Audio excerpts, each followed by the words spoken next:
Ó Deus, denunciar ainda em nossos dias as nossas antigas mágoas, como manifestados outrora o vosso poder, libertando o socorro da perseguição do faraó, realizai agora a salvação de todas as nações, fazendo renascer as águas do batismo, concedendo os seres humanos tornar-se filhos de Abraão, e Deus do vosso povo eleito, por isso nosso Senhor.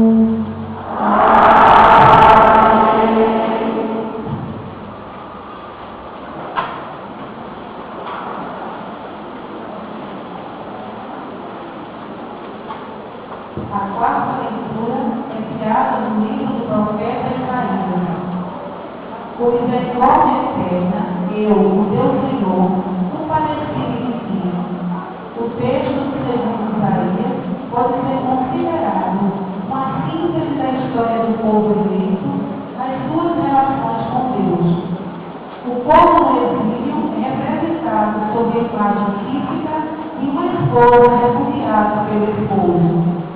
O motivo do exílio foi um excesso da glória de Deus, que é sempre, no sentido bíblico, a reação de Deus ao pecado do homem. Mas Deus é benévolo, é misericordioso e redentor. Leitura do livro do profeta Isaías. Teu esposo é aquele que te criou. Seu nome é Senhor dos Exércitos. Teu Redentor, o Santo de Israel, chama-se Deus de toda a terra. O Senhor que